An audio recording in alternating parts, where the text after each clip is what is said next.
mbokk ngir daray Thiénaba TV du la rëcc bësal abonné bësal cloche bi ngir lépp nga mën koy am.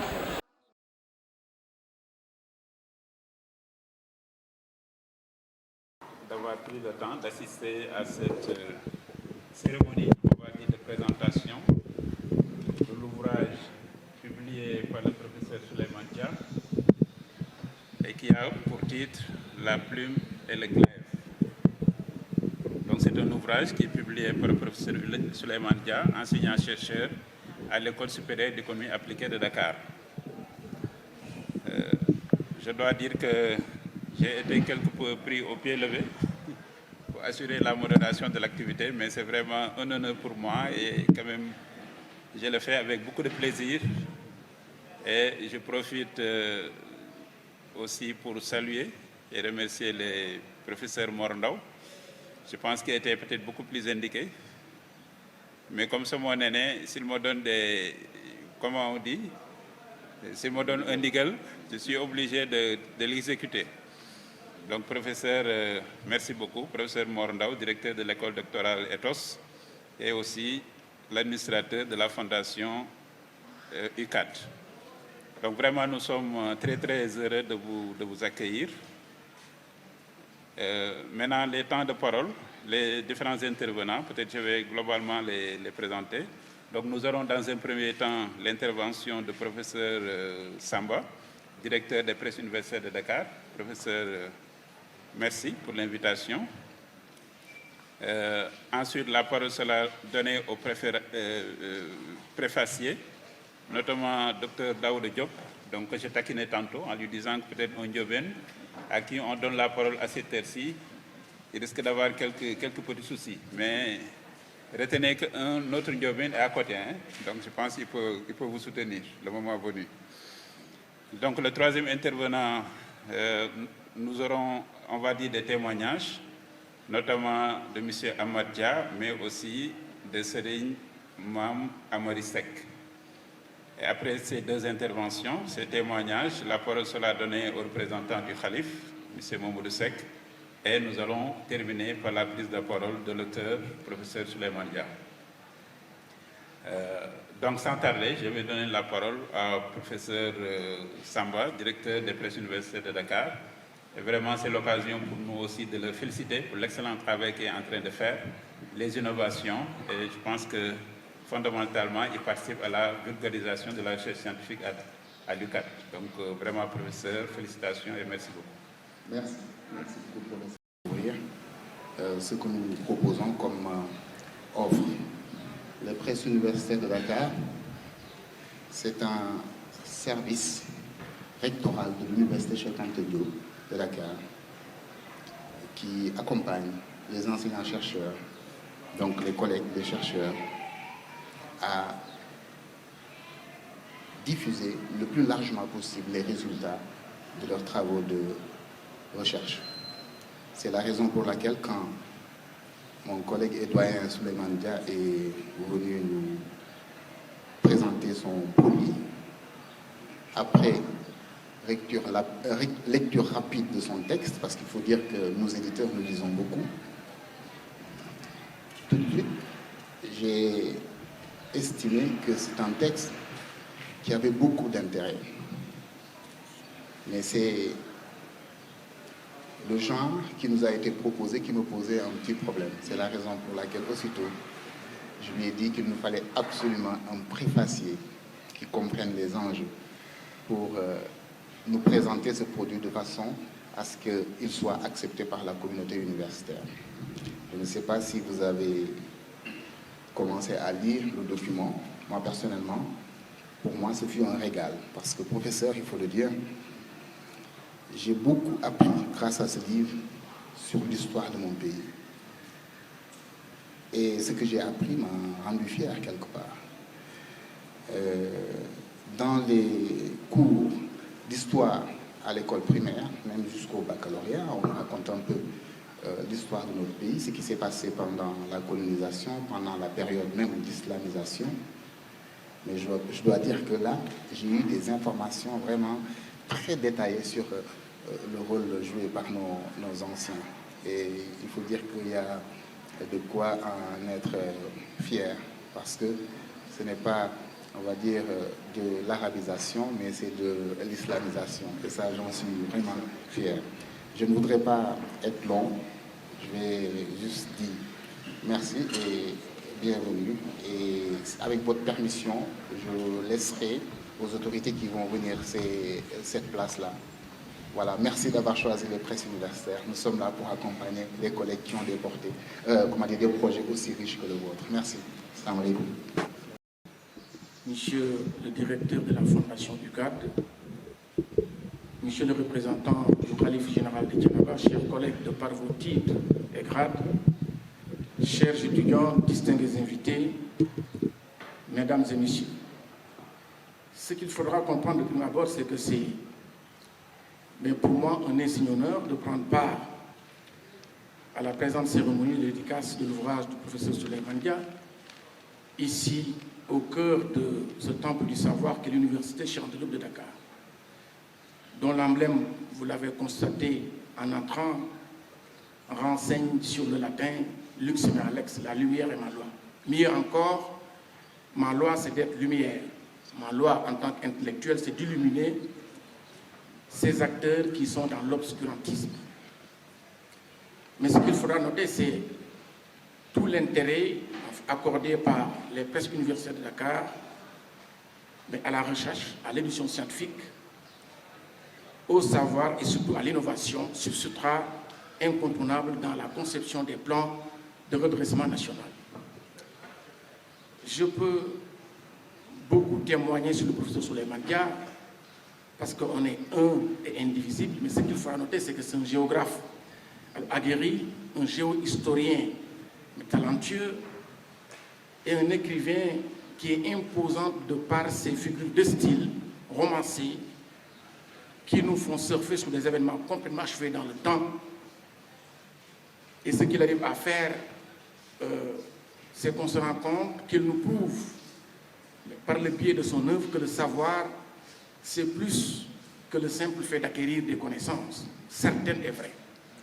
Alors, autrement dit, il s'agit d'aller au-delà de ce que l'on affirme ex nihilo pour fournir la preuve, soit par l'expérience, soit par la démonstration scientifique, et c'est ce qu'il réussit si bien. Entre le professeur Souleymane Dia et moi, c'est une longue histoire. Donc, dans ma chambre de l'université de Dakar, mais la chambre 168, donc à couleur H, durant les années 2000, alors que j'étais un jeune étudiant au département d'histoire en année de licence. 16 juin 2000, nous sommes des historiens, on note les stigmates. Donc m'avait très tôt inspiré et poussé à ouvrir le champ de la discipline historique à d'autres aspects de l'étude du passé jusque-là méconnus du grand public. Parmi ces problématiques d'ailleurs, il était de notre devoir de commencer à étudier la doctrine rigoriste tidjane, le madiankisme d'Ahmadou Cheikh-Kouba entre 1869 et 1875, et sa perpétuité dans le Baol occidental, matérialisée à partir de 1882 par le village de Thiénaba Seck, libérant positivement ces litanies au cœur des anacardiers qui tardivement viennent participer au décor d'un environnement dominé par l'acacia Federbia albida, stigmate d'un patrimoine purement madianké. Ce lieu est à jamais le réceptacle des dernières chevauchées Fulbé à Dior. Il a fallu un peu attendre une année, c'est-à-dire le mercredi 7 mars 2001, le link allait être créé par le défunt calife de l'époque, Seni Ousseynou Khar Seck, paix à son âme, qui m'incita à aller à la rencontre du professeur à l'époque au lycée John Fitzgerald Kennedy. Après m'avoir fait état de tout ce qu'il détenait, tout ce qu'il connaissait comme fonds d'archives, il me rappela la nécessité, ça c'est important pour l'historien, en fait d'accorder une importance capitale aux sources de première main. L'histoire se fabrique, c'est une entreprise. D'accord? En fait, l'histoire ne se raconte pas. Il ne s'agit pas d'une narration, mais il s'agit tout simplement de rendre lisible un segment temporel avec des événements complètement achevés dans le temps pour que les populations aient une conscience historique. Voilà ce que Cheikh Anta Diop nous fait état dans son ouvrage. J'avais eu cette chance d'avoir le professeur Rokhaya Fall comme encadreur, Fall Major, très ouvert, très open, et Souleymane comme une sorte de tuteur infatigable, surveillant de près, mais pas de manière affectueuse et diligente. Il se présenta ensuite à ma soutenance de mémoire de maîtrise en juin 2002, donc il y a 22 ans, intitulé La Tidjaniya Mahdiste, son implantation et son évolution de 1869 à 1973. Mais je me suis rendu compte que ce qui nous liait, il fallait que je sois un peu curieux. Alors, qu'est-ce qui me lie avec Souleymane Dia? L'essence de cette symbiose, il fallait un peu, je voulais la chercher. Mais parce qu'on est tous animés de cette dose de scientificité. Mais alors, j'ouvre le Coran pour voir ce qui se passe. Alors, qu'est-ce que le Coran raconte entre ces deux-là, entre le prophète Souleymane et le prophète Daoud? Mais je me rends compte, en fouillant dans le temps, puisque le Coran peut être en fait une source. Dans le verset 15, surat An-Nam, Walakhat atayna Daoud wa Souleymana ilman wa qala alhamdulillahi lazi fadalana ala kasirin min hibadil mu'minin. Donc en traduisant, on se rend compte que ce qui nous unit, c'est la science. Nous avons effectivement donné à David et à Salomon, ou Daouda et à Souleymane, une science, et il dit louange à Allah qui nous a favorisés à beaucoup de ses serviteurs croyants. Je comprends finalement alors pourquoi le professeur Souleymane Dia et moi traversons ensemble des instants de magie qui inscrivent à chaque instant la recherche scientifique dans la mise en lumière de nouvelles problématiques historiennes afin de comprendre et d'analyser certains phénomènes comme le fait religieux et sa mise en relation avec le rigorisme soufi et la résistance coloniale. En préfaçant son ouvrage, je viens maintenant à son ouvrage, après l'avoir parcouru plusieurs fois, je vous rappelle qu'il a préfacé aussi le mien, signe de toute l'affection, de la courtoisie, mais surtout de la reconnaissance qu'il me porte. Je me suis rendu compte que la visée esthétique, et c'est ça où la littérature intervient, la visée esthétique de la littérature peut ne pas systématiquement opposer à la visée scientifique de l'histoire. Si l'on peut considérer la littérature et l'histoire, mais comme deux disciplines indépendantes, le chercheur peut, par le story, donc en anglais, le story cohérent, c'est le discours ou le récit, en fait, mais aller au-delà de la narration, du schéma descriptif, de l'imagination ou encore de la dimension subjective, pour réussir une historie, voire une histoire capable par un déterminisme et des éléments factuels argumentés de mettre à nu une vérité difficile à remettre en cause scientifiquement, et ce qu'il réussit.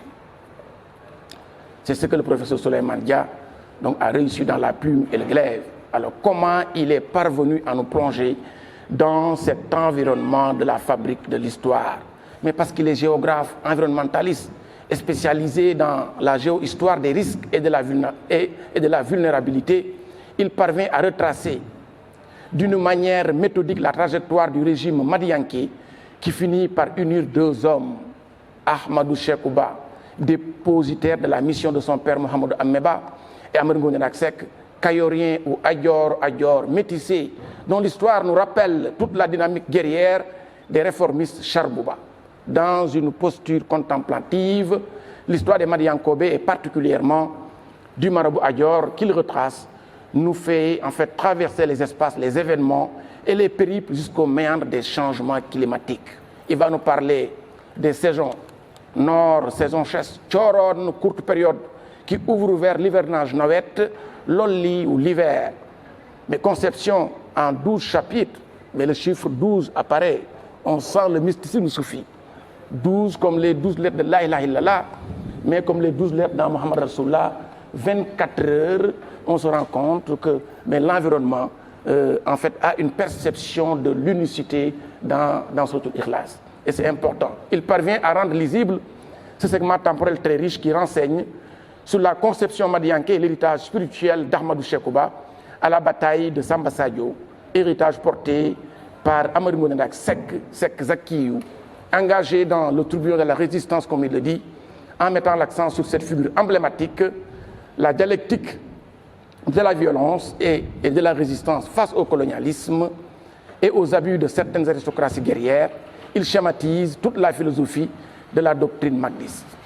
Du Toro, mais au Jolof, du Jolof, mais au Kayor, le professeur Souleymane Dia réussit encore à décrire l'irréversibilité du temps et les traces impérissables du madiankisme malgré les feux nourris des chasse-peaux. Je vous rappelle que les chasse-peaux, ou bien le chasse-peau a été créé par le français Antoine Alphonse Chachepeau, mis en service en 1868, donc 2 ans, en fait, juste avant qu'on ait brûlé le village de Ouromadou, et qui rappelle l'épique bataille de Samba Sadio jusqu'au périple du marabout Ayor et des canons de Diayane en passant par Primdari. Mais pour faire vite, et c'est là où je vais en terminer,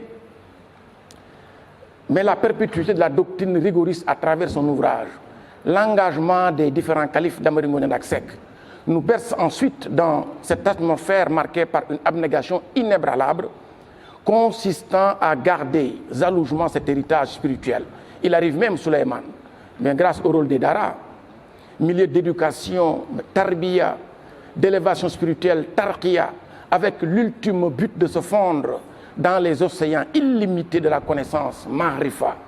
L'œuvre de Souleymane montre enfin toute la dimension des défis du monde musulman. Donc on modernise l'ouvrage. L'œuvre nous permet aujourd'hui de prendre en compte les défis du monde musulman et surtout la perception de l'amour chez les soufis, valeur qui doit bercer et brûler l'ego pour ne mener qu'à l'ivresse mystique. Et je vais en terminer pour dire merci beaucoup au professeur Souleymane Dia par un style authentique et atypique de nous avoir fait voyager et permis de découvrir ce monde complexe des ascètes et mystiques madiankobé dont le porte-étendard reste depuis 1882 cet espace amphi dans le Baol occidental. Thiénaba Seck, je vous remercie de votre aimable attention. Merci beaucoup, merci vraiment. Et je vous demanderai encore d'applaudir, parce que je pense que pour un Ndiobène, il est très très inspiré. Parce que je pensais que les Ndiobènes à cette heure-ci, c'est compliqué pour eux. Mais il a fait une présentation de très haute facture. Et je pense aussi qu'il a trouvé le moyen de faire le lien avec son ami et collègue, en partant très loin. Et ça aussi, cela veut dire quelque part, c'est des recherches peut-être qui ont eu à être effectuées pour un peu peut-être faire un témoignage, je pense, qui globalement est très bien apprécié. Vraiment, professeur, merci beaucoup, monsieur le préfacier. Donc nous allons attaquer le troisième point qui porte un peu sur les témoignages. Donc à ce niveau, nous donnerons d'abord la parole à monsieur Ahmad Dia, qui est le frère du professeur Souleymane Dia. Monsieur Ahmad Dia dina jël kaddu manam ci wolof pour un peu def ben témoignage ci frère mais def aussi un témoignage sur l'ouvrage bi nga xamné professeur Souleymane Dia moko publié. Et après son intervention, dinañ jox parole toujours dans les témoignages à Serigne Mame Amary Seck mom aussi mu yëkëté ay kaddu. Assalamu alaykum wa rahmatullah. Ñu ngi nuyu mbolo mi ñu fi toy ñep. Di jiital mbooloo mi Serigne Amary Ndak mi représenté Serigne Thiénaba ak Serigne Mamadou mu leen xasee nuyu waa Thiénaba yëpp di nuyu kilifa yi tedd yi toog xanaa di santaat yàlla rek bu baax ndax lii bokk na ci xéewal yàlla yi waaw ndax moom Souleymane moom wax ci moom ñëpp a ko mën ndax moom ku baax la ku sell la ku yiw la ndax ñu ngi koy xamee ñun ba dañoo teel a ñàkk waajur mu téye ñu ba nekkee ay tuut tànk ak ay 6 ans 5 ans mu jàngal ñu yar ñu ba ndëgal ñuy sant yàlla mu nekk nit ku baax ku ñeme njaboot soxnaam a ngi nii toog soxnaaram dama bàyyi wax lu nekkul ku mën a ku baax ku sell la nga xam ni moom yàlla moo na ko mën a fayal ba pare mu nekk koo xam ne ku jàmbaare ku bëgg lu baax ku bëgg yiw ku bëgg teraanga waaw te lu mu la defal lu ne boo ko waxul keneen du ko wax waaw keneen moo koy waxaaye moom du ko wax lu mu la xasal defal def na ko ndax yàlla ci seet te boo waxee mu ne crise amul ndax toute crise porte en elle-même les mécanismes de la solution lay wax te nit ku nekk solution mi ngi ci yow da nga koy fexee gëm rek nit ku nekk da lay fexee gëmloo sa bopp te Souleymane ku baax la ku sell la ku yiw la ba pare mu bëri ay facettes ni ngay xamee dafa sédd doomu aadama tax ni ngay xamee ni moom ñun ñi nga xam ne sax suñu njàng soriwul comme ñi nga xam ni bëgg nañ Thiénaba bëgg histoire Thiénaba ñun ndax dañoo bàyyi xel ba bind maa ngi koy wax maa ngi ko bëgg ñi nga xam ñoo yor maison éditeur ñu fexee ni Souleymane day bind ci wolof lu baree waaw ngeen dimbali ñu ñi nga xam ne ñun ñi nga xam ne mënuñoo lire wolof tax dañuy dimbali pour ñu mën a xam lan mooy histoire Thiénaba da koy détaillé d'une manière boo xam ne yéen ñu ngi leen ci ñaan ngeen dimbali ñu ci ngeen xam ne benn fasal la boo xam ne aussi mi ngi ak moom ngeen dimbali ñu ci ba mu génne ko ngeen def ko livre ni ñu mën koo jariñoo ndax lu amul seede baaxul ndax boo xoolee njëkkeew rek moo ci laali tuuti ngeen xam ni kon bind na ci lu am solo ni góor gi tasee këram bàyyi lépp wuti yàlla ni mu ko tasee wuy ji Cheikhu Amadou mi woote woon ngir jihaad ba pare ñu xëy suba rek ñu takk xare njëkkiw ñëw mu am embuscade ñu rey imam jihaad ji mooy Hamdan Hafiz ñu daal di samp ma amari ndak kon nga xam te loolu yëpp da koo détaillé ay 1000 vers la 1000 vers muy junni bayit kon nga xam ni kon loolu rek lu am solo ak yeneen te boobu yàlla def na ba mokkal ko kon temps bi xat ma génn ci tuuti rek ba nu xam ni Souleymane bàyyi sédd na xel tax ñi nga xam ni seen tubaab jafe na pour ñu mën a comprendre livre bi te war na noo xam histoire Thiénaba ndax histoire Thiénaba ñëpp la intéressé may gërëm yàlla mënu xiir ci bind taarix di xare yi seexu ànd ak Amari Ngoone càppaaculi ga di xeexub Samba Sadio fi may tàmbalee mooy wax leen dajab seexu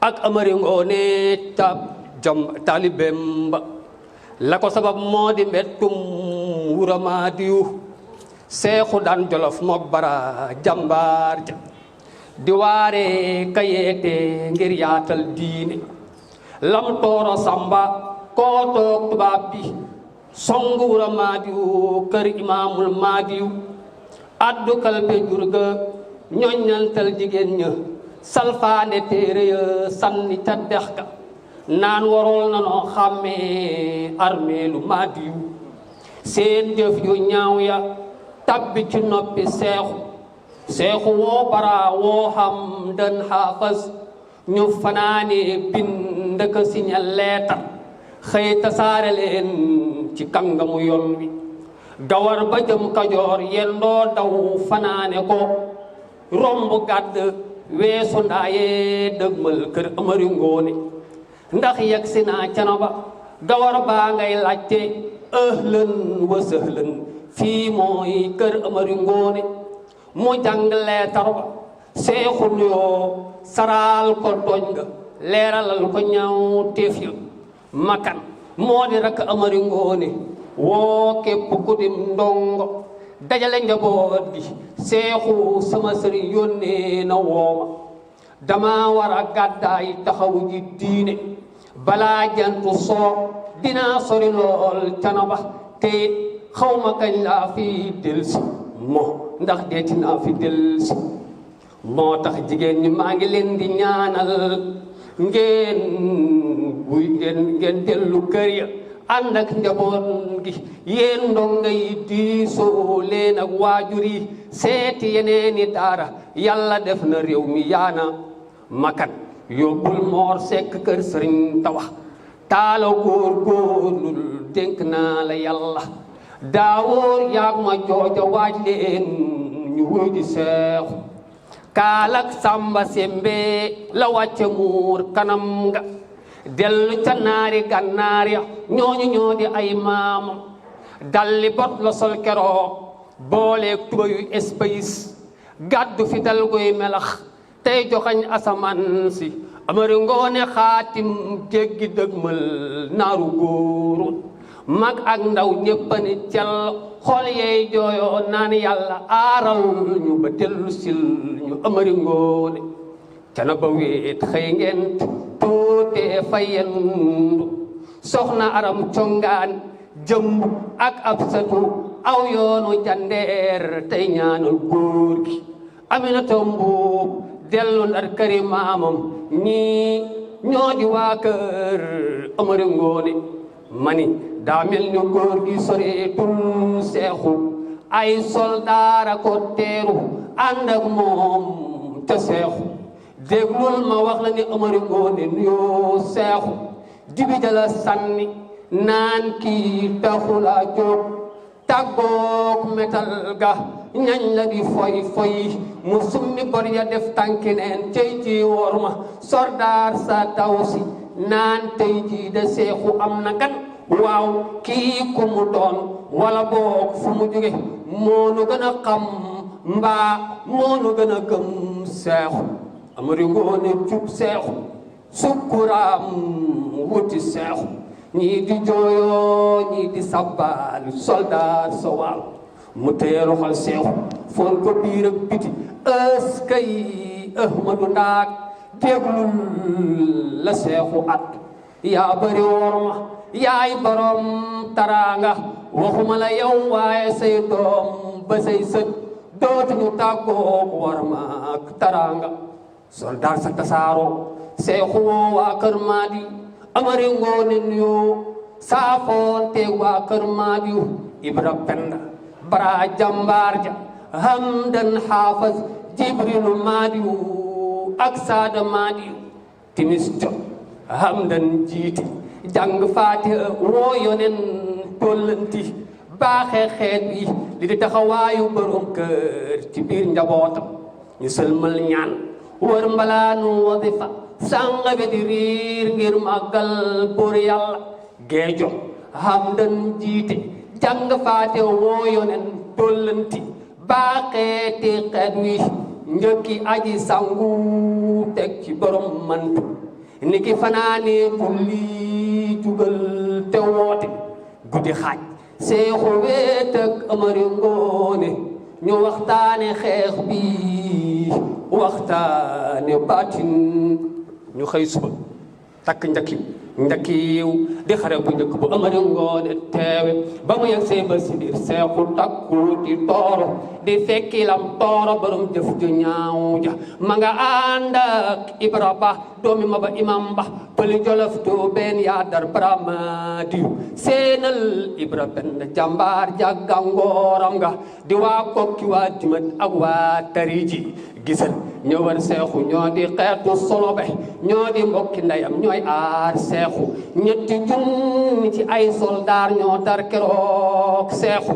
diiru juróom ñaari at yu mu xeexal diine seexu musta dajale mbooloo mu ni toll xare ba yanu penku bay seen néegi sagata lam toora laqu njakiw di tëru seexu ñu tollu njakiw sox ya taw ci seen kaw seexu tontu rey lu bari ca noon ya ca des daw daa di dellu toor waaye noon bi lal na Hamdan Haafaz ak juróom ñeenti soldaar ci waa kër seexu seexu julee rob néew yi ca àllu njakiw ba soldaar sa jooy imaam weet na ci dëttu njakiw bi imaam say na ana ku ne dee ci jiite seexu joxañ Ahmadu Muudu Hamdan boole jàkk ak jaasi ba keroog Samba Sadio xare ba woon ginnaaw njakiw dëgmal toor romb sagata fanaani jàmm njaay xëy weesu Linguère teggi yang-yang ca ñeenteelu fan ba jihaad ca tabbi tooro. Merci beaucoup.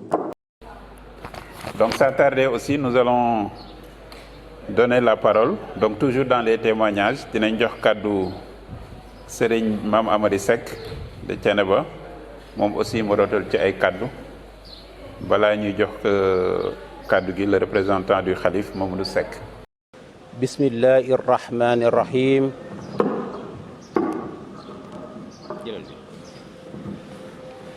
A'udhu billahi minash shaitanir rajim. Bismillahi rahmani rahim. Wassalatu wassalamu ala man ursila rahmatan lil alamin سيدنا ومولانا وحبيبنا وحدوتنا محمد بن عبد الله وعلى آله وأصحابه ومن والاه.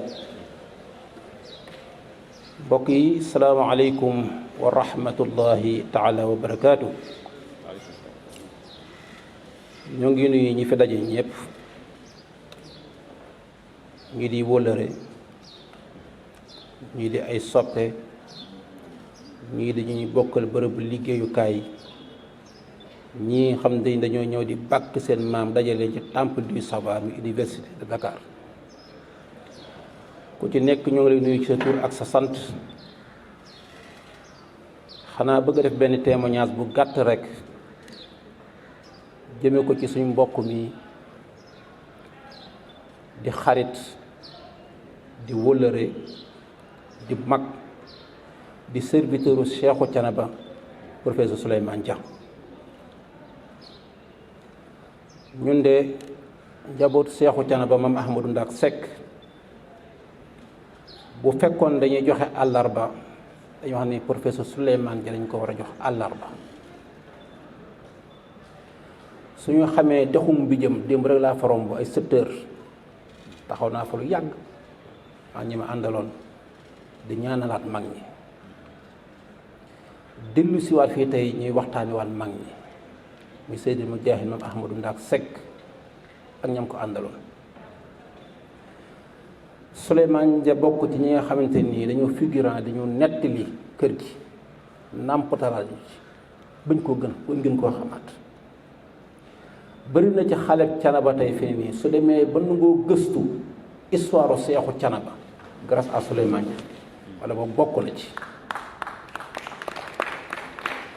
xale yépp ñaaxaat na leen ni seen kër maam gi dañ ko war a xam ndax histoire boo ko nettali des fois day wex xat te histoire Seexu Ahmadou ak Mame Ahmadou Ndack Seck soo ko nettalee des fois dina wex waaye xam nga daa gën ñàkk ko bañ a xam. kon il est temps ñu gëstu ko xam kan mooy góor gi, xam li mu defal réew mi ak fi mu taxee ak fi mu jëlee ak fi mu leen yóbbu.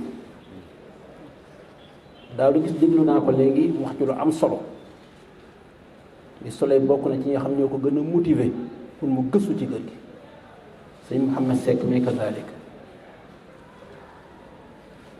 kon ak ñeneen ay xale yoo xam ne maa ngi lay gis ci biir Souleymane Dia bokk na ci xam ñoo lay motiver. waaye li nga ciy dégg laa garwa nitu yàlla soo ko déggalee topp ko day summeeku ci yow ba jeex tàkk ca boppam. da ngay dellu ci kër Souleymane bu jëflante yow nga xam ne dañ koo yar su ngeen séqee mbir yoo xam ne yar nañ ko. ku mu bokkal ndey ak baay wax na ko léegi muy Hamad Dia dañuy dëggit wax ji ku xam histoire démb xam ko tey dëkk Thiénaba da ngay xam ne Hamad li mu wax dindiwu ci virgule day dëkk. Souley taawul diina ji depuis bàyyiwu seen xaar ba ëssi fii amul jam-jamu diina ci. yéen ñi ànd ak moom loolu laa leen di wax te Souleymane Dia amul jëm-jëmu diine ci suñ kër maam gi. benn Seexu Thiénaba bu fi jaar ci bàyyi seenu xaar ba ëssi fii kenn duutu ko baaraami Souley def na ci diine ji loo xam dañu naan accam waaye ka ko yar la nag. maa ngi leen di ñaanal yàlla bu baax xam naa temps bi dafa xat te ku nekk war ngaa mën a jël kàddu sànni ci kàddu def témoignage ci moom waaye ahlu shorfa us zakki yu yëpp Souleymane ñoo ngi lay sant. ñoo ngi lay gërëm ñoo ngi lay sant goo xam ne amul ab am na commencé waaye amul ab ndax defal nga ñu loo xam te nii ñu de lott na ci mënoon ko d'abord ñu ngi ci daara ja nga yëkkati suñu këru maam gi ba raay bi fii nii waddul woon de waaye da nga ko kulóoraat dolli wàcc kon yàlla na yi ay livre toppaat yàlla doole nàmp xel mi bàyyi laa sam xel ak sa njaboot ak ñi nga xam te ñoom nga seq liggéey bi. wasalaamaaleykum wa rahmatullahi taala wa barakaatu. je pense sànq duñ ko waxee je pense c'est revenu sànq je pense le Ndiobène Daouda l'a évoqué en disant que le fait qu'il s'est intéressé peut-être même d'être orienté au niveau du département d'histoire, peut-être quelque part aussi c'est à travers les discussions, peut-être les échanges qu'il a eu avec le professeur Dia, peut-être Lolo ko motivé à un certain moment. Il s'est dit que peut-être c'est nécessaire d'aller creuser davantage. Et peut-être moi-même qui vous parle aussi, je peux faire ce même témoignage que Daoud. Parce que moi, j'ai été recruté à l'ISEA en 2007. Et quand je venais à l'ISEA, j'avais le DEA, mais ce n'était pas dans mes vocations de faire de la recherche, ou peut-être même de poursuivre pour pouvoir soutenir une thèse. Et je dois dire que la personne qui m'a motivé, qui m'a encouragé et qui m'a soutenu pour que je puisse comprendre la nécessité qu'il y a, étant dans le système universitaire, de faire une thèse pour pouvoir, disons, évoluer, avoir une carrière universitaire, je dois dire que c'est le professeur Souleymane Dia. Parce que quand j'ai été recruté, il fait partie des enseignants qui m'ont accueilli et qui m'ont orienté et qui m'ont accompagné jusqu'à ce que le bon Dieu peut-être fasse que j'occupe aujourd'hui cette position au sein de l'institution. Donc, comme Seigne Diop nous ko waxé, je pense qu'il fait aussi wax nako. Je pense lu ñu wax moy deug. Et le fait aussi que Seigne Dia s'intéresse beaucoup à li nga xamné mag yi ñoko fi bayyi seen jëf. Je pense lolu aussi kenn ci ñun wala ku nekk ci ñun war na ko def. Parce que suñu mag yi manam amuñu seen fay. Waaw suñu mag yi amuñu seen fay. Dëkk bi bu ñu amee stabilité mag ñi la. Dëkk bi bu ñu amee cohésion mag yi la. Dëkk bi lépp loo xam ne lu baax lu fi nekk suñu mag yi ñoo ko liggéey. Donc suñu mag yi amuñu seen fay. Donc képp koo xam ne liggéey boobu ñu def danga koy fësal di ko wane yow aussi amuñu sa fay. Vraiment, merci beaucoup, professeur Dia, pour tout le travail que vous faites pour vulgariser la pensée ainsi que tout le travail accompli par nos anciens. Donc nous allons de suite donner la parole au représentant du Khalif, Mamadou Seck, moom tamit mu rotal ci ay kaddu balaa ñuy jox parole l'auteur, professeur Souleymane Dia, pour son intervention. Mesdames, Messieurs les enseignants-chercheurs ici présents, Mesdames, Messieurs les représentants de la presse universitaire de Dakar, Mesdames, Messieurs les étudiants, honorables invités, proches parents et amis, chers lecteurs, permettez-moi de profiter de cette occasion solennelle qui m'est offerte pour transmettre le message du Khalife général de Thiénaba, Serigne Assane Seck, ainsi que celui de l'ensemble des membres de la famille Seck de Thiénaba et les foyers madiankés du monde entier à cette auguste assemblée. Mon allocution tournera autour de 3 points.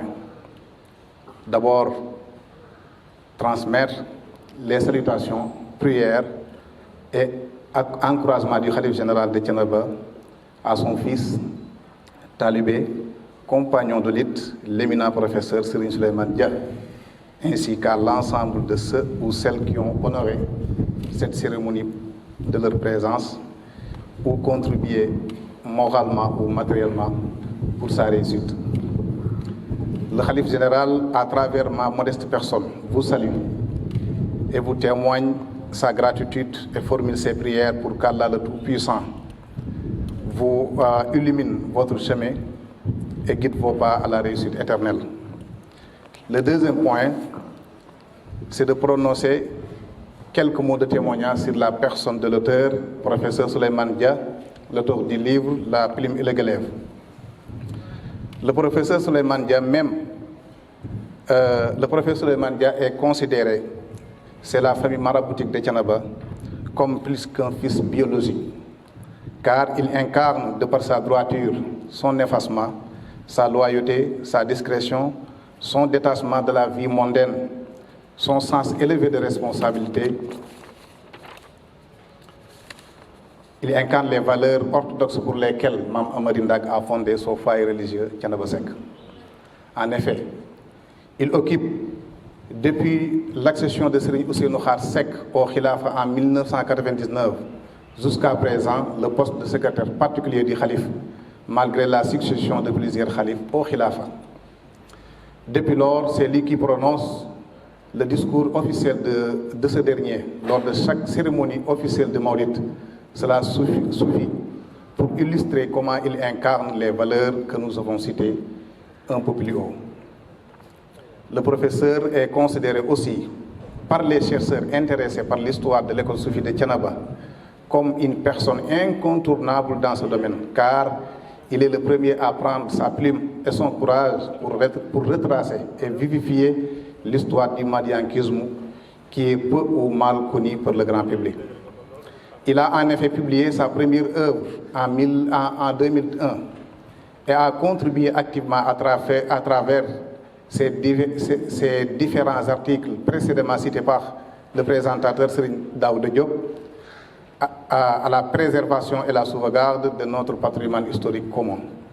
La scientificité de ses écrits, l'objectivité et la clarté de ses analyses, l'impartialité dans sa démarche, sa méthodologie rigoureuse font de lui le passage obligé de tout chercheur en la matière.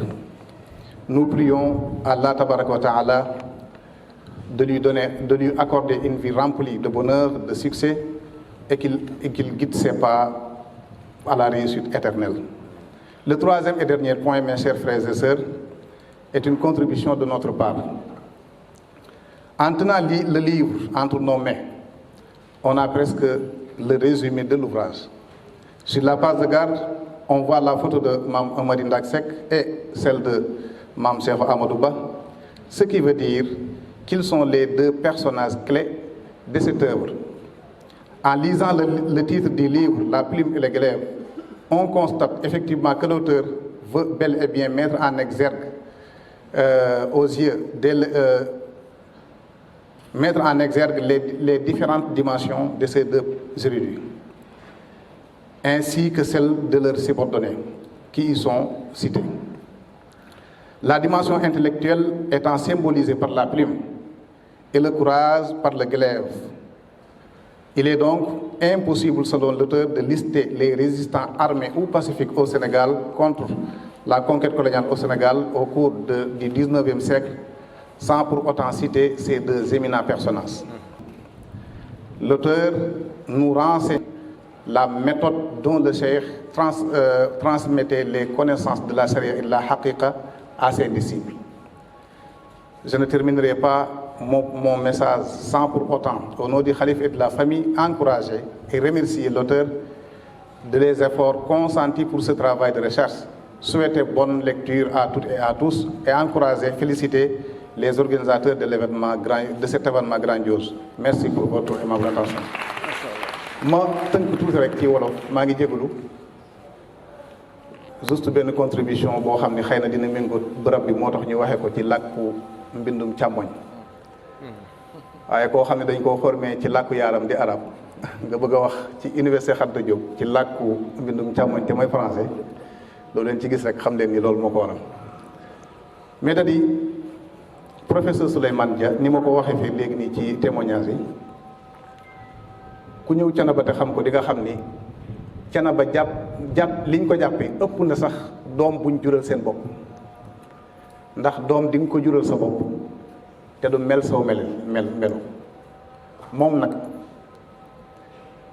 maam Amari Ndaak buñ effacé woon ñi fi nekk ñépp tey su professeur Souleymane Dia taxaw man jot naan dina ko mat héritier li tax loolu mooy mboolem valeurs yi nga xam ne moom la doon promouvoir te doon noo ko ci Cheikh Amadou doon noo ko ci maam Limaam Mahdi maam Limaam doon ne ko ci Yonent bi sallallahu alayhi wasallam man jàpp naa ne professeur Souleymane Dia ci comportement ci doxalinam ak ci jëfalinam dafay symboliser loolu donc loolu rek bu du woon dara lu loolu rek jar na képp koo xamante ni yow dëgg ak droit njub ñor na la da nga ñëw ngir célébrer loolu donc professeur ñu ngi lay féliciter bu baax a baax Serigne Thiénaba mi ngi lay nuyu di témoigner ci kanamu ñi nga bokkal liggéey ak ñi nga bokkal ay activités yépp wala leen ni waxuma la sax doomu jur waaye yow li nga la jàppee dafa weesu fuuf doom boo xam ne moo ko jural boppam te xam nga ci lu bëree bëri mais pour ma contribuer tuuti rek ci œuvre bi professeur Souleymane Dia dama koy wax ni liggéey bi dafa maanaam ci man kawe gi dafa jéggi dayoo dama koy wax ni yow bindaloo sax génération bii nga xamante ni ñun ñoo fi nekk da ngay bind pour génération ba keroog àddunay tukki ndax objectivité bi nga xam ni moom la def ci ni muy raconter histoire yi fi am nga xam ni même ñun sax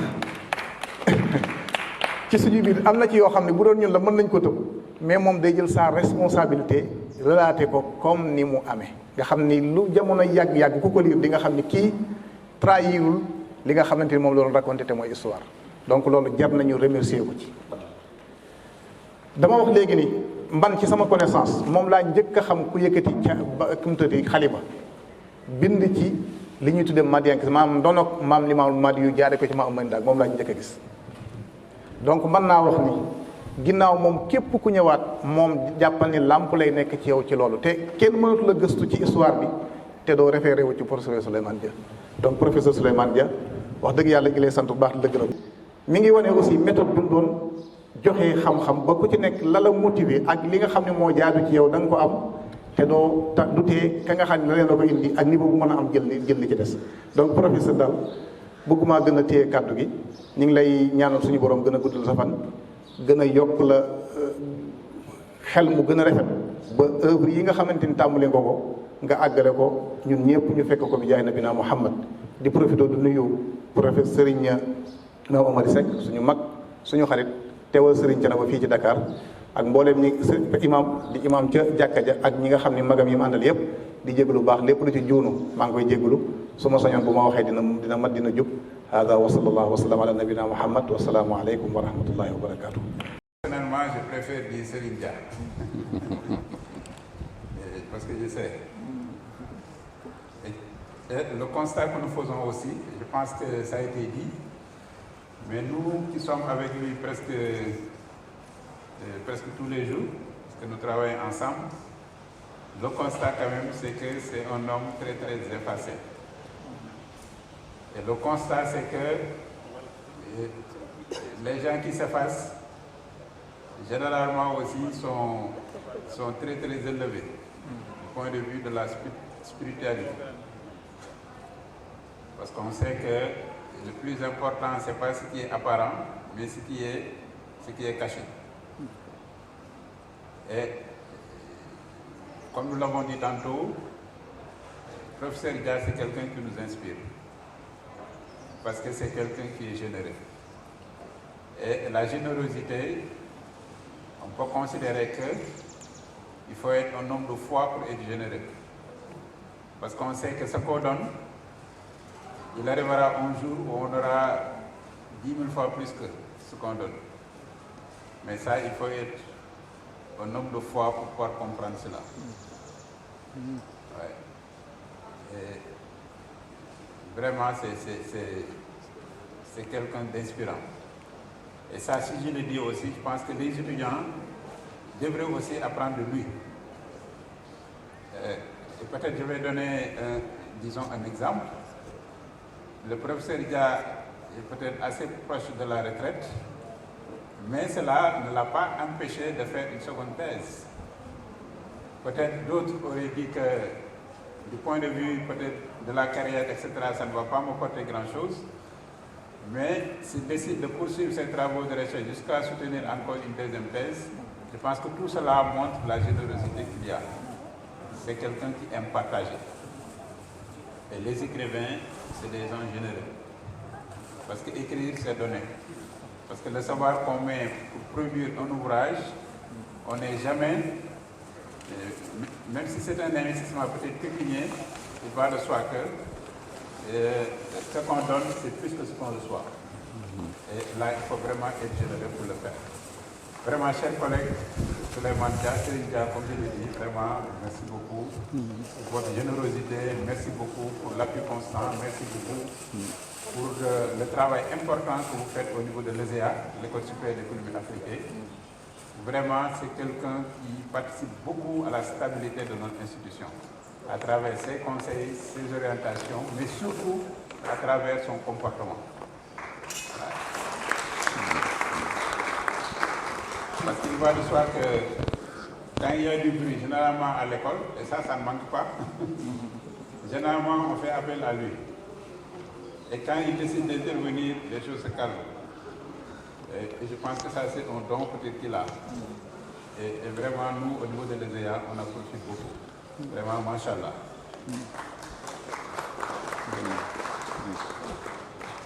Ah, merci beaucoup. Mais est-ce que j'ai envie de venir d'abord?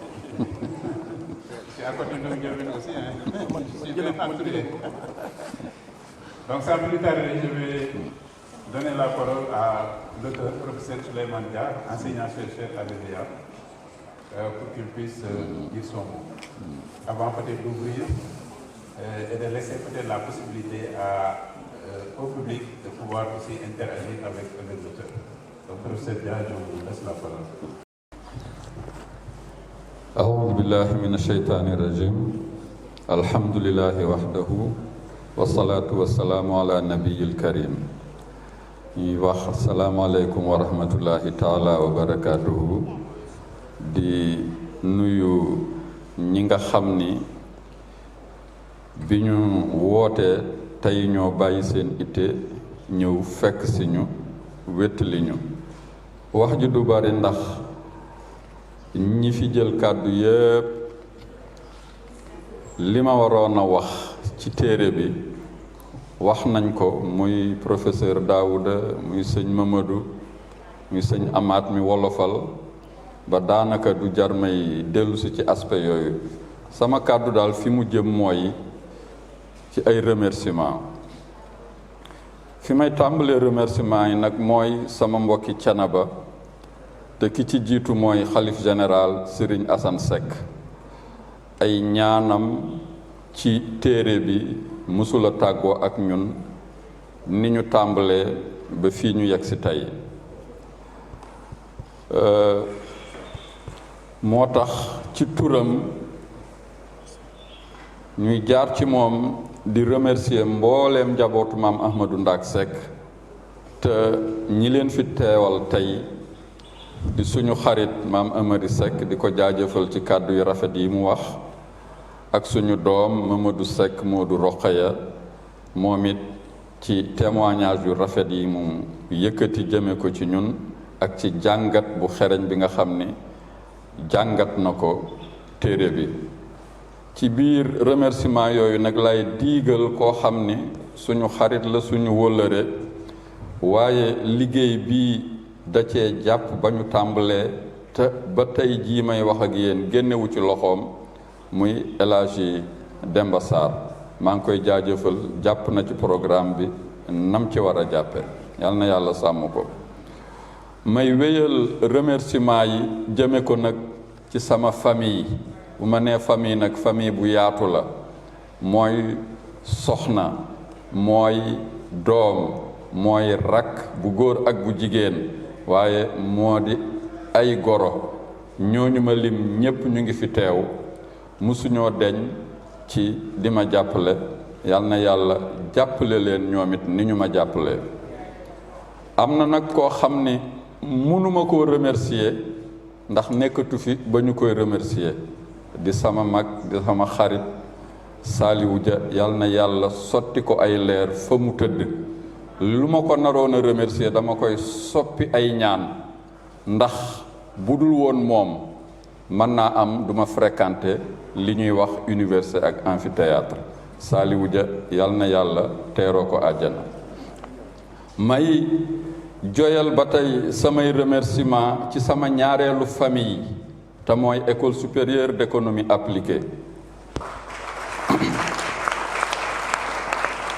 temps bi may def SEA defuma ko sama kër néew na lu ma jant di tiime sama kër ma ngi may tiime SEA kon wax dëgg yàlla mooy sama seconde famille te yemul ci jant bi rek dafa yem ci li ma séq ak waa SEA kon damay jël cant yooyu di ko jaarale ci loxol directeuru SEA professeur Ibrahima Ndiaye di ko jaajëfal ci kàddu yu rafet yi nga xam ni yëkkati na ko jëme ci ñun waaye di ko jaajëfal aussi ci taxawaay bi nga xam ni am na ko ba téere bi sotti ndax ku ci jàpp la en particulier bi ñu demee ba toll ci édition ci directeur nag lay jaare remercier mboolem mes collègues enseignants chercheurs personnel administratif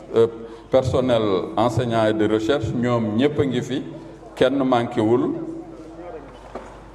remercier les PATS personnel administratif et technique ñoom ñépp a ngi fi kenn manqué wul bu bis bi sagoo nii joué nañ ci rôle bu am importance CSA ngi fi directeur des études a ngi fi chef de département ATEGU mi ngi fi chef département DEFCOF mi ngi fi ñépp a ngi fi kenn desul kon SEA daal rëccu wuma lu ma ko doon jàppe sama deuxième famille di remercier aussi nag ñi nga xam ni budul woon ñoom SEA du am muy étudiants yi étudiants yaa ngi fii nekk ca ginnaaw di ñu wéttali muy étudiants yi tey ak étudiants yi démb ndax gis naa fi ñoo xam ni tey samay collègues lañu ci université bi SEA la ñu jaaroon démb en tant qu'étudiant ñu ngi ci mbooloo mi ñële ca ginnaaw mooy étudiants yi tey yàlla na yàlla jaaral leen ci yoon woowu ba ngeen mujj nekk suñuy collègues incha allah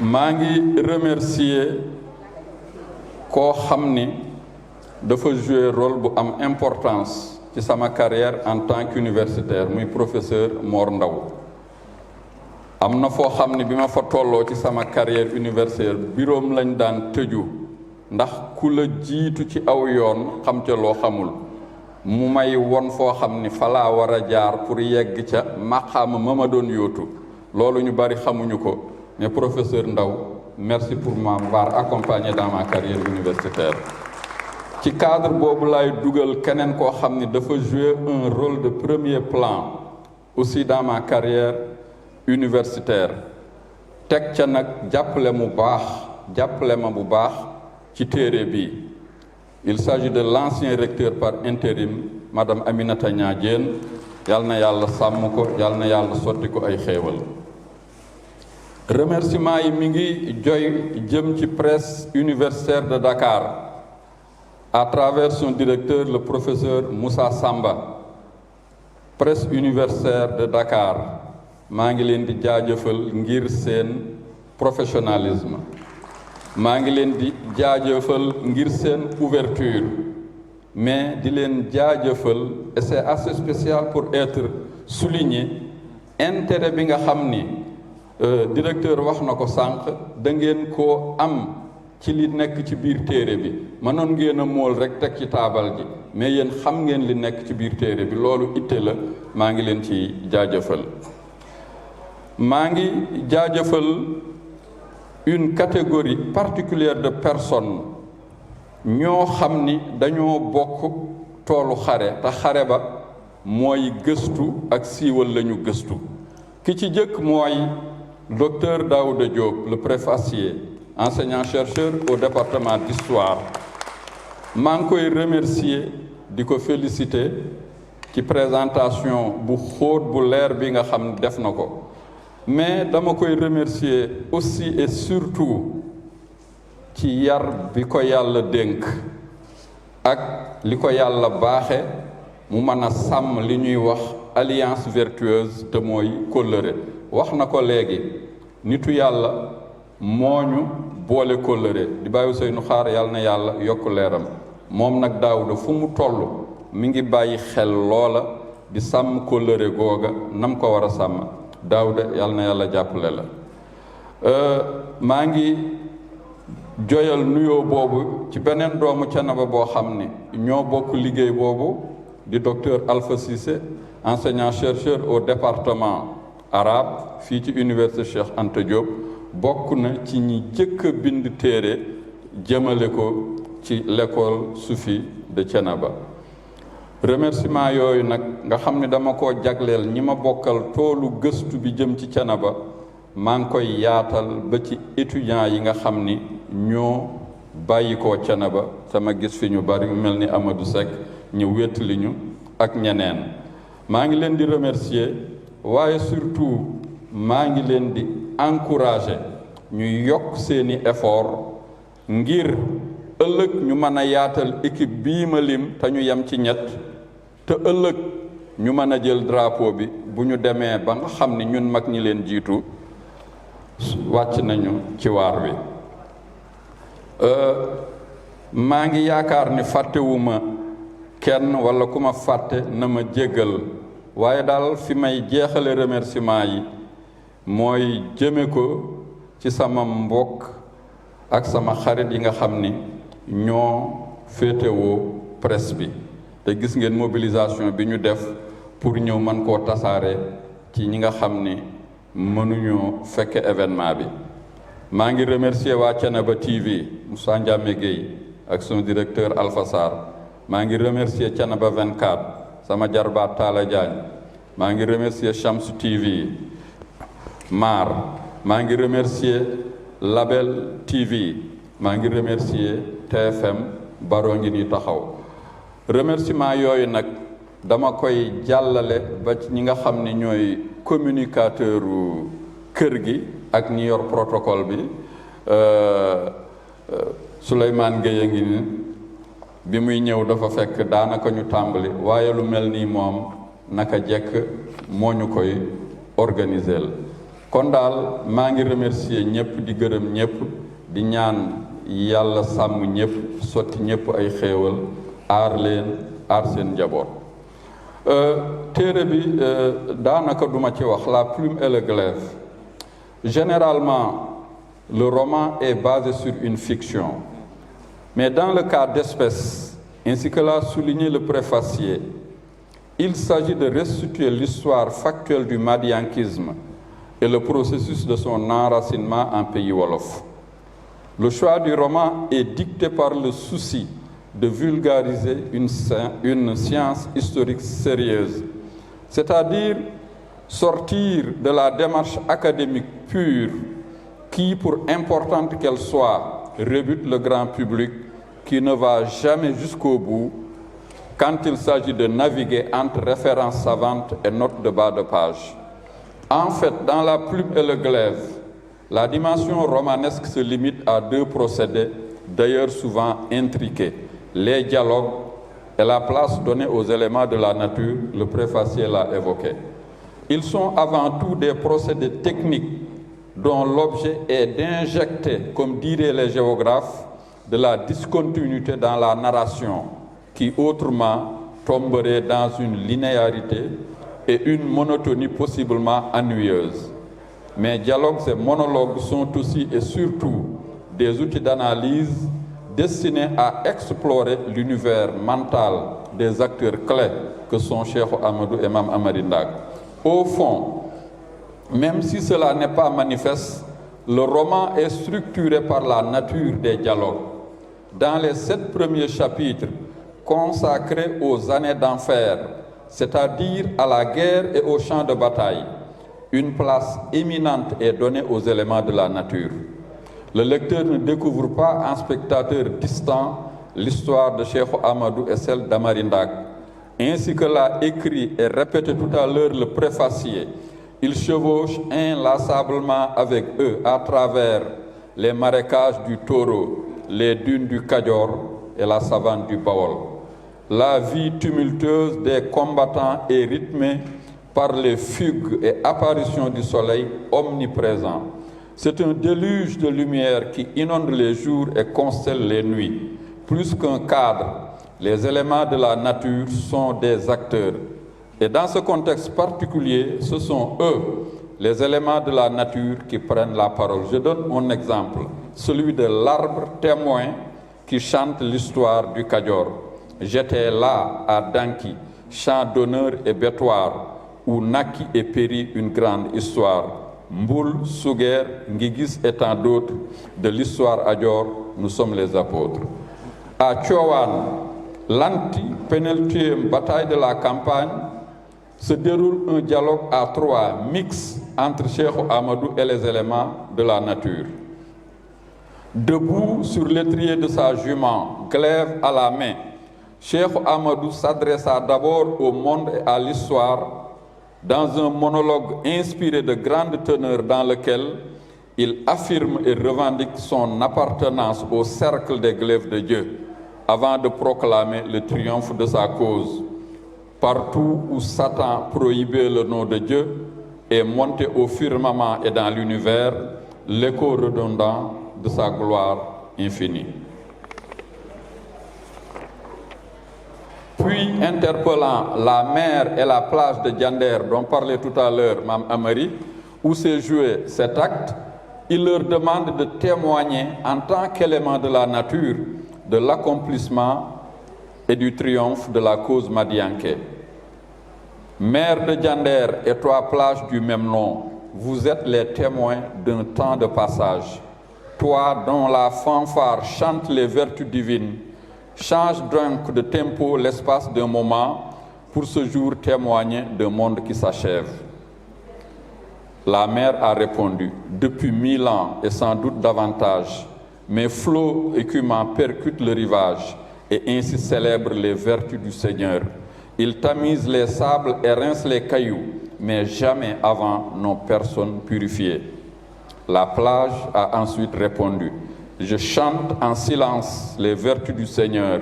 Les étoiles, le soir, constellent les cieux et colorent en rose mon sable humecté.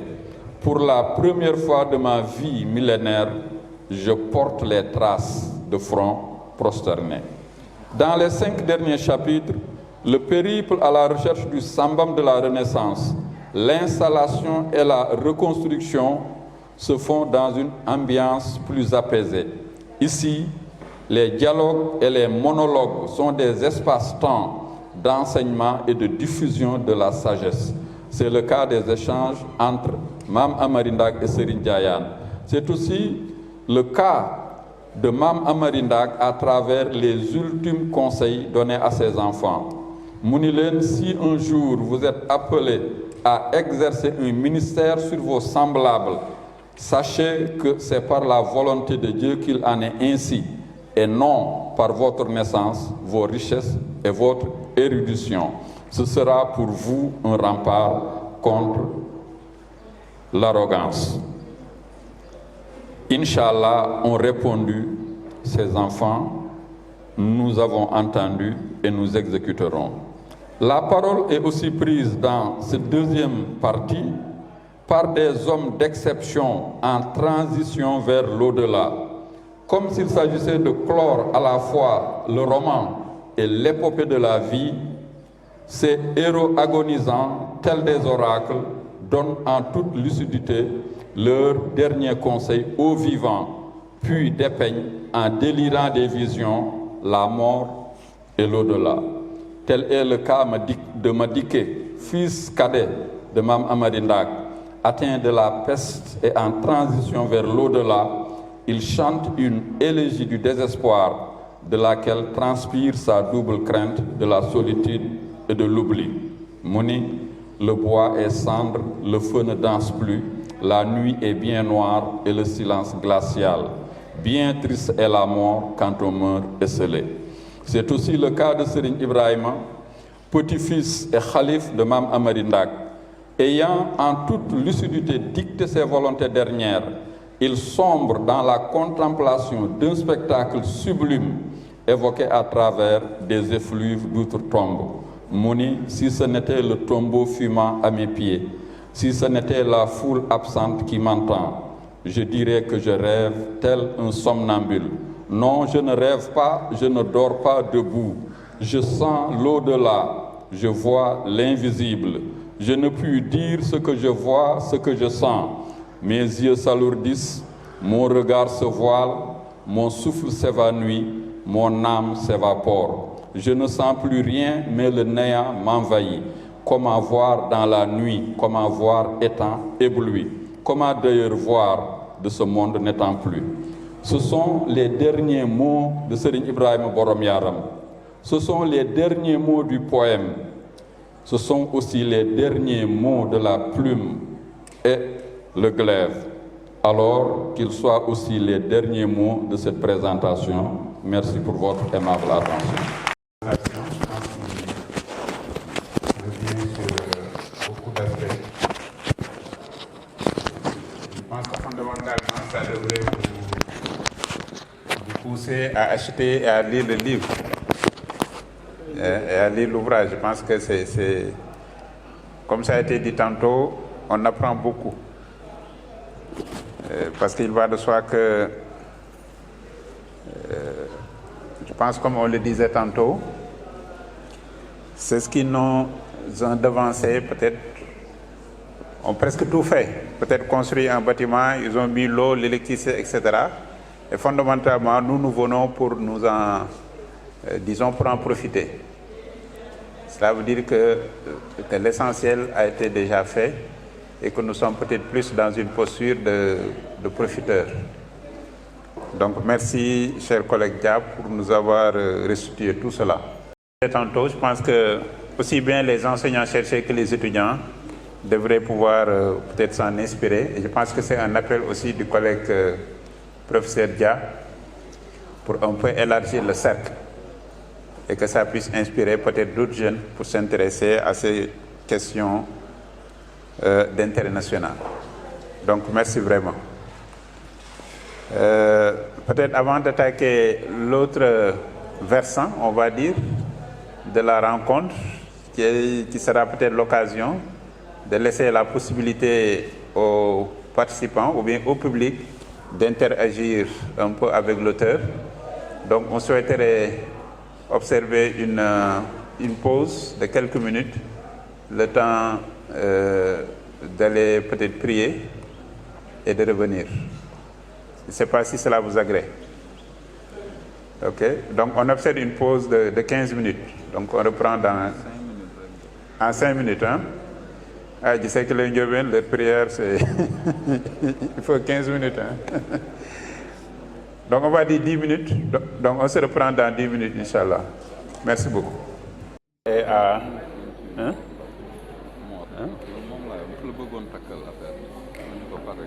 À Morla, oh, c'est ça, professeur Morla. Oui. Donc la parole est au professeur Morla. di leen ziara di nuyu suñu kilifa diine yi fi teew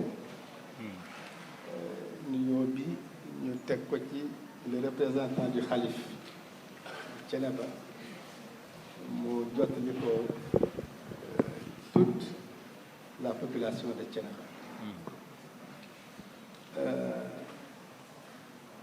kàddu yi cant la ak sargal ndaxte xam na lu woykat bi wax ni fekkee ma ci boole man nag dafa mel ni fekke boolewu ma ci de waaw dafa mel ni ci laa bokk gox bi nu bokk mu ne à 10 kilomètres je suis de Khombole diwaan mi nu bokk diine ji nu bokk ak bérébu liggéeykaay bii bokk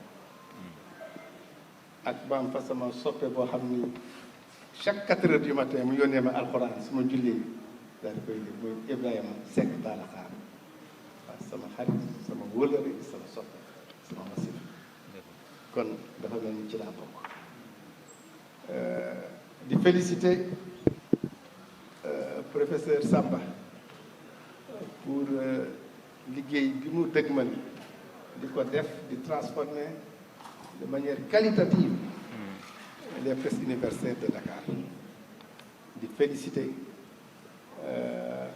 Serigne Ibrahima ak Serigne Daouda parce que ay fierté la pour ñun ñii nekk ci université Lamine Gueye daana wax daan nit ki su ne baax na muñ leen ndax mbokk yaa ko wax su ne am na xam-xam mu ni ndax borom xam-xam yaa ko wax ñun on est très bien placé pour maasale ñaar yépp ñu baax lañu ñu am xam-xam la waaw te ay jàmbur yiw amuñu kenn fii xaar ma yàlla ak kenn kon ñu ngi leen di gërëm di leen sant ngërëm googu ñu dugal ci mbokki Thiénaba yépp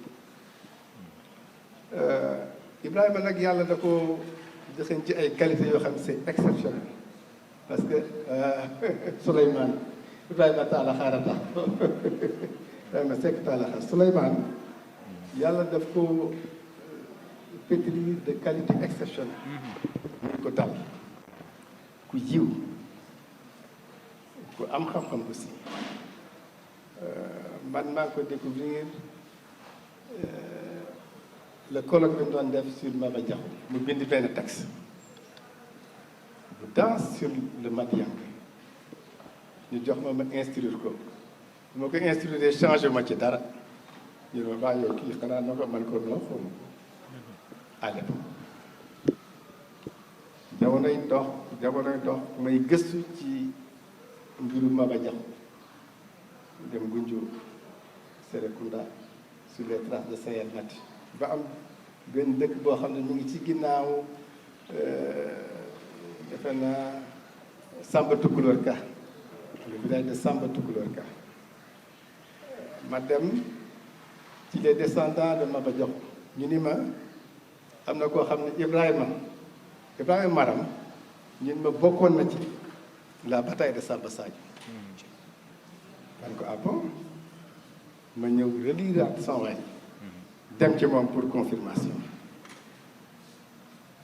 mu jox ma ay explication yu leer a leer man ko mais yow ban département d'histoire lan la kii formé mooy man non je suis géographe boobu laa koy dogal kon ñun ñi nga xam ne takkal nañu ay grade yi gën a kawe ci taarix ak histoire ak mboor ñun reconnaître nañ sa valeur yàlla na yàlla dëgëral taxawaay jox la kàttan nga continuer di liggéey pour Wassare xam-xam nit ñi dégg xam jëriñoo Wassare parce que lii nga def c'est une séquence extraordinaire importante de l'histoire de l'islam au Sénégal de la Sénégambie mais ñu bëri xamuñu waaw moo tax lii dafa am solo lool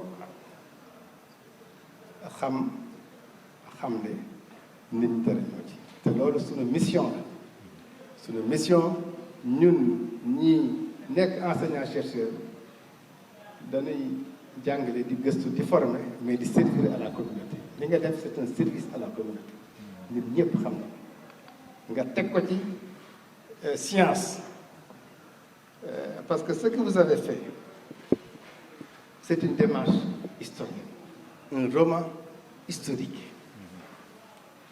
qui se décline par une mise en scène d'une fiction à partir d'un narratif pour écrire l'histoire d'une séquence fondamentale de l'histoire de la Sénégambie, de l'expansion de l'islam. Et c'est un très beau texte qui lie le roman, le récit, le narratif et la vérité historique. kon ñu ngi ñaan li nga def mu am ay tofo yeneen tofo yoo xam ne nit ñi dinañ ci leerlu xam ci jàng ci askan bi jëriñoo ko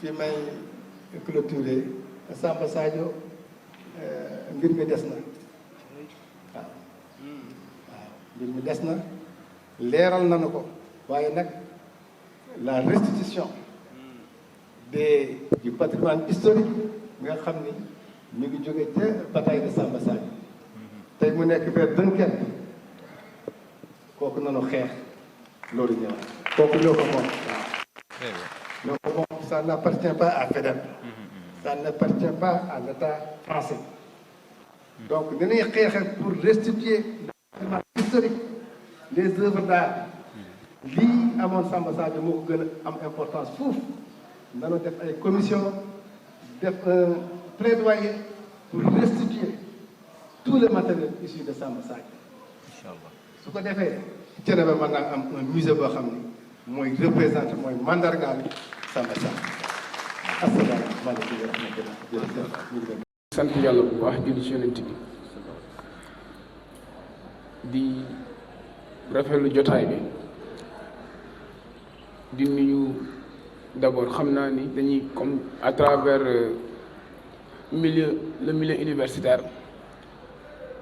toujours dañuy am mbégte di yëkkati kàddu ci temple bi nga xam ne mooy le temple du savoir mu l'université Cheikh Anta Diop de Dakar et particulièrement au niveau de la bibliothèque universitaire mu nekk milieu bu am solo yàlla dogal ñu jaar fi te ba naa ni ba tey ñu ngi fi waaye nag jotaay bi nekk jotaay bu nga xam ni dafa am particularité parce que dañ fi toog di présenter loo xam ni benn ouvrage scientifique et particulièrement boo xam ne dafa jëm ci jaar-jaaru mag ñu nga xam ni dañoo restaurer la dignité sénégalaise mais aussi consacrer l'islamisation du Sénégal donc ci loolu ñu ngi nuyu les représentants du khalife mais aussi di nuyu les autorités universitaires à travers le professeur Souleymane Dia mi nga xam ni mooy ñu fi dajale tey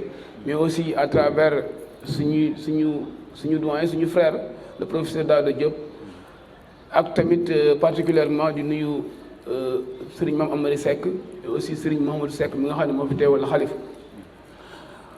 d'abord suñu intervention dafay jëm ci deux volets dama naan une pierre deux coups parce que tamit on a un devoir de témoignage sur le professeur Souleymane Dia.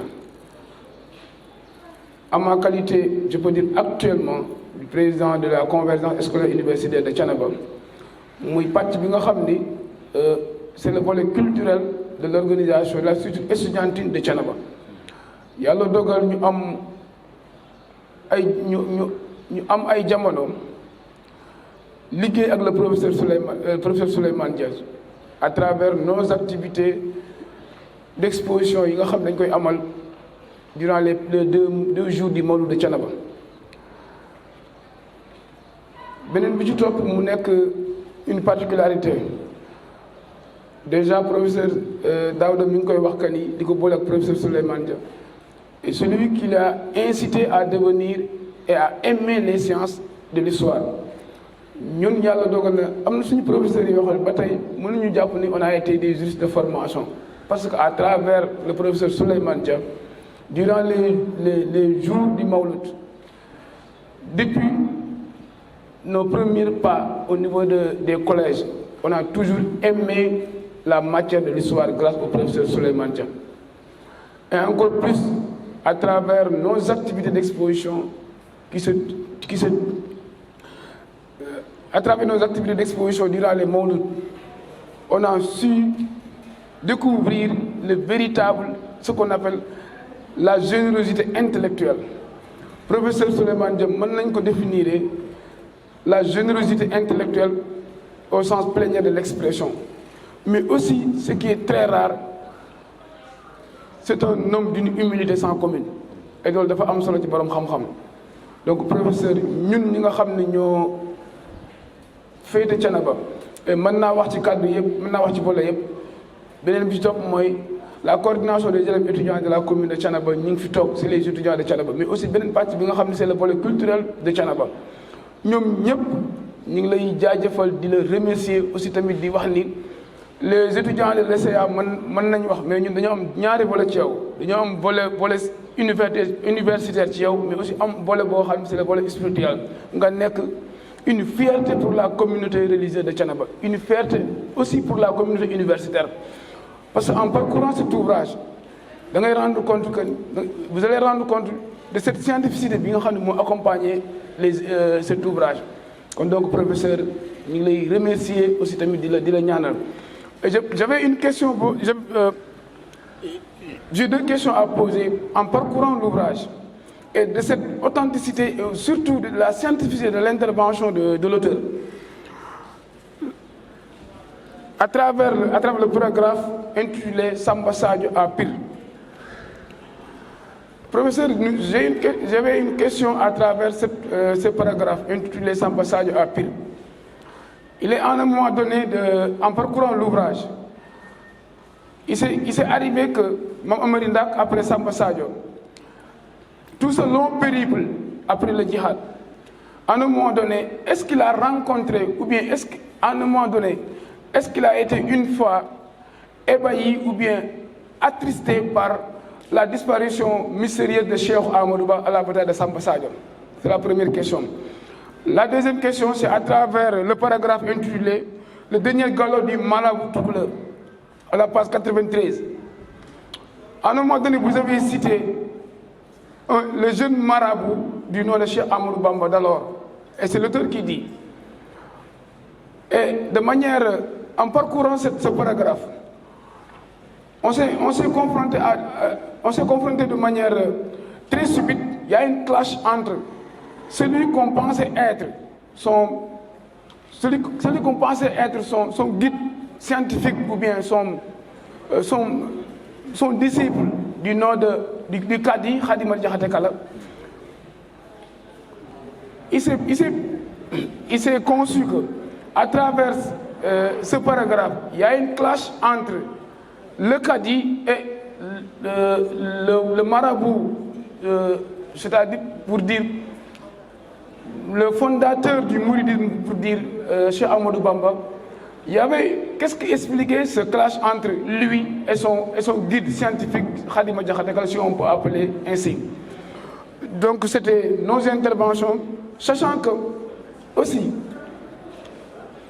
du Jolof au Kayor, il s'est arrivé que pendant cette période d'après Samba Sadio, ou bien en pleine bataille de Samba Sadio, il s'est arrivé qu'il y avait des discordances entre les Jolof et les Kayoriens sur les actes qui ont été posés par les Maniankobé durant la bataille de Samba Sadio, ou bien durant et après la bataille de Samba Sadio.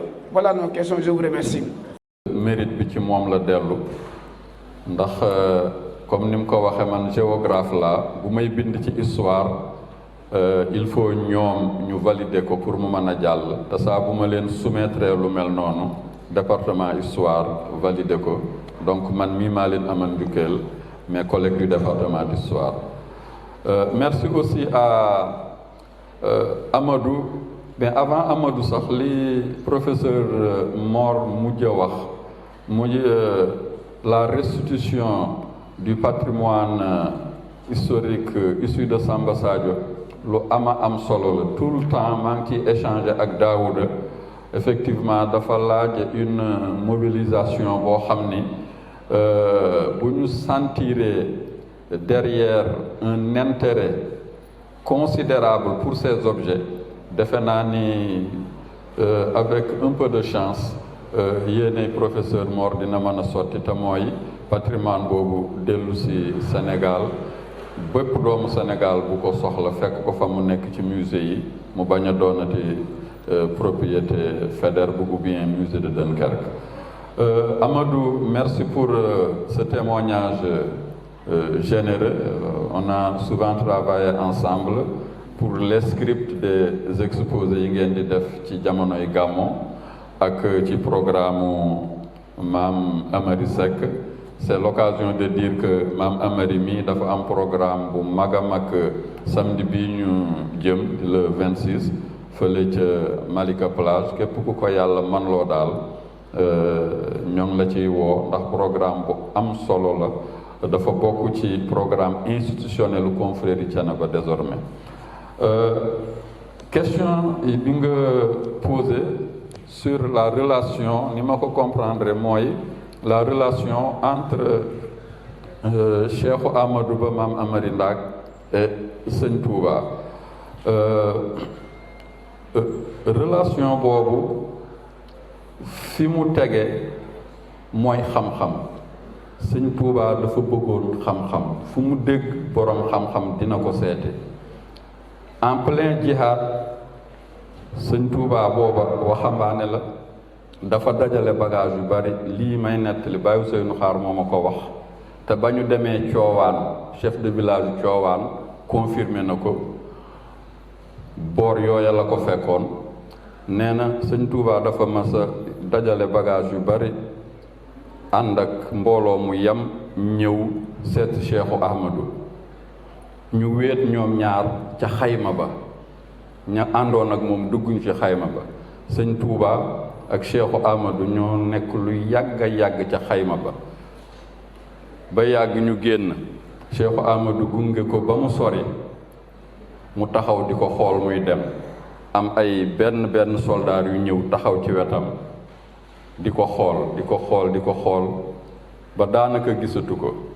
Cheikhu Amadou ni marché bu nar a xumb ëllëg a ngi nale xawma nag ku koy dugg. bu nee marché lam ca jublu mooy ku bari njariñ ëllëg ma nga nale di dem xawma nag ku koy dugg maanaam ku ci chance am bokk. loolu mag ñi nett nañ ko. looloo tax bi Samba Sadio jàllee xam nga Samba Sadio ñoom professeur Mor Ndaw Daouda mën nañ koo témoigner dafa yëngal Sénégal ba yëngal Paris. quotidien Paris yi dañ doon bind jamono jooje ci Samba Sadio di attaquer gouverneur lu tax mu bokk ci xeex bi maanaam dafa nekkoon un événement boo xam ni impact bi dafa rëy. fii ci Sénégal nag li tax impact bi rëy mooy jullit yu bari dañoo tëdd Samba Sadio réew mi yëngu dameel tiit bi mu tiitee nag la woo Xaalima Jaxate ni ko génneel fatwa daganal xeexu Samba Sadio ndax réew mi yëngu na. Xaalima Jaxate génne fatwa ni xeexu Samba Sadio dameel ak ñi mu àndaloon am nañ ci droit ndax ñi ñu doon xeexal dootuñu ay jullit ndax dañoo woote ak yonent te ku woote yonent dootoo ab jullit. bi Sëñ Tuubaa déggee fatwa booba mu génne moom it fatwa weddi ko te booba waxamaande la.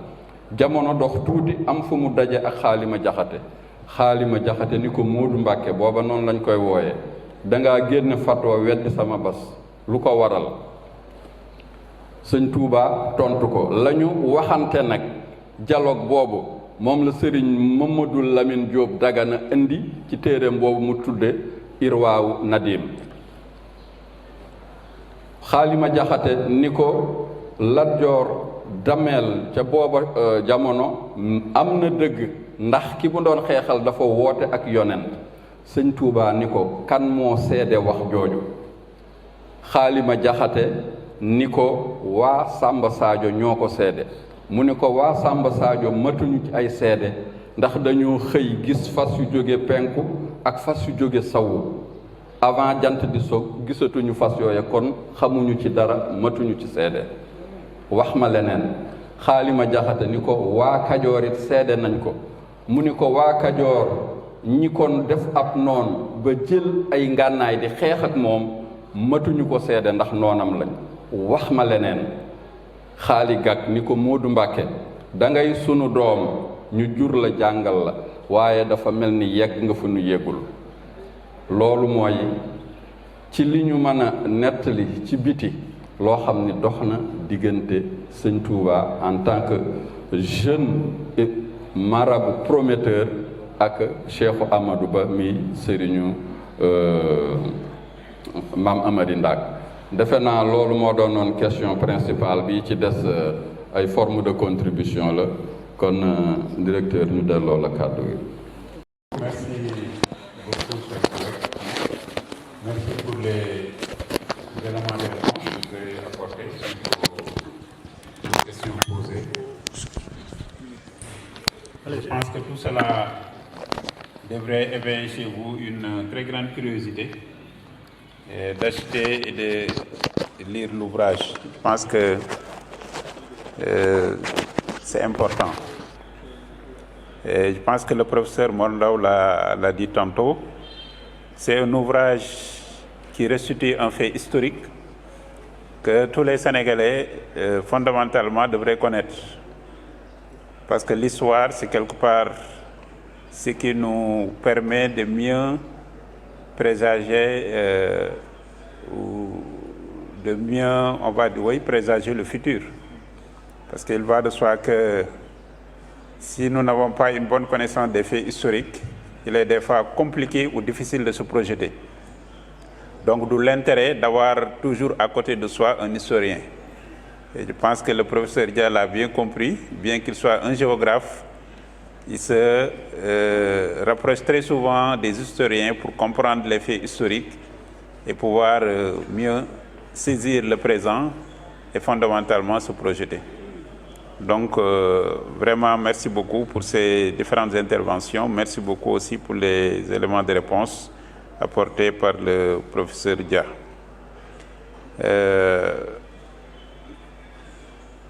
Je pense que l'essentiel a été dit. Et vraiment dire des mots de remerciement d'abord à l'endroit de l'organisateur, les presses universitaires de Dakar. Merci vraiment, professeur. Et félicitations pour les innovations, félicitations pour les efforts que les presses universitaires concentrent pour vraiment appuyer, accompagner les enseignants-chercheurs dans leurs publications. Je pense que c'est vraiment un travail important que vous faites. Ñi ngi jaajëfal aussi di sant bu baax en commençant par le khalife de Thiénaba, toute la délégation ñu jógee fu sori ñoo fekkee bis bi loolu day wone dayoo bi bis bi am ci ñoom mais day wone tamit maanaam relation yi nga xam ne am nañ ko ak l'auteur professeur Souleymane Dia ki nga xam ne kenn ci ñun la. C'est vrai que sànq wax na ko Thiénaba la bokk am na fa cër mais ci ñun tamit dafa am cër ci ñun donc le fait que ngeen déplacé wu ñëw presque fekk suñu vraiment dañ leen sant di leen gërëm di leen jaajëfal ci loolu te ñaan suñu borom may leen ngeen dellu ci jàmm yàlla def tamit peut-être ñu gisawaat ci yeneen anam et vraiment kontaan nañ ci li ngeen wax ci ki nga xam ne ci ñun la bokk ci témoignage yi ngeen def mais aussi xam-xam bi nga xam ne sotti ngeen ko fi vraiment ñu leen di sant di leen gërëm bu baax di remercier les enseignants-chercheurs en commençant par le docteur Daouda Diop vraiment pour son intervention de haute facture, le professeur Mor Ndaw, vraiment tous les enseignants-chercheurs de l'ESEA, le personnel administratif, technique et de services, les étudiants aussi qui se sont très fortement mobilisés. Vraiment, merci beaucoup d'avoir fait le déplacement. Merci beaucoup d'avoir égayé la cérémonie. Vraiment, merci beaucoup à tous. Peut-être pour clôturer, je vais, si vous le permettez, laisser la parole à Suñu Serigne, Serigne Amari, pour mu tëj jotaay bi maanaam mu def ñaan ñaanal ñun ñëpp ñaanal peut-être ñu daje waat ci yeneen anam parce que tantôt maa ngi koy wax peut-être sëñ Dia c'est un géographe historien. Mais je pense que notre institution aussi a besoin d'un ouvrage. Parce que lorsqu'on dit ESEA, et je pense que le professeur Mor Ndaw est là, et chaque fois il nous rappelle en disant mais il faut écrire sur Mamadou Dia, sur l'histoire de l'ESEA, depuis sa fondation jusqu'à présent. Je pense que c'est quand même un parcours extrêmement riche. Je pense qu'on a besoin quand même, à un certain moment, de s'arrêter et de regarder derrière pour voir tout le chemin qui a été parcouru et pouvoir fondamentalement se projeter vers le futur. Je pense que ça c'est important. Et comme nous avons un géographe et un historien qui sont face à face, je pense que nous allons profiter de cela pour que ce projet-là puisse se concrétiser. Vraiment, ñu ngi leen di sant di leen gërëm yéen ñëpp donc maa ngi jox kàddu gi Serigne Amary Ndak mu tëj ñaanal ñëpp ñu yeewee ko ci jàmm jërëjëf.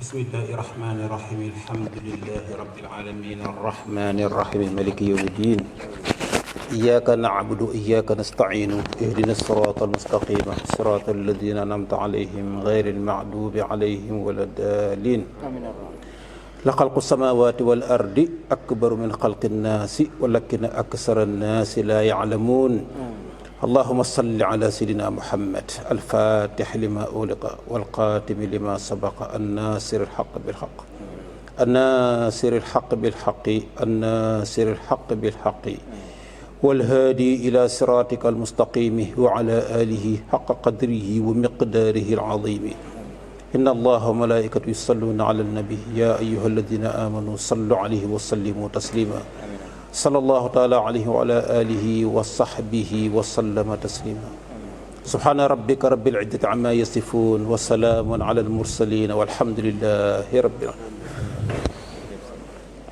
mbokk ngir daray Thiénaba TV du la rëcc bësal abonné bësal cloche bi ngir lépp nga mën koy am.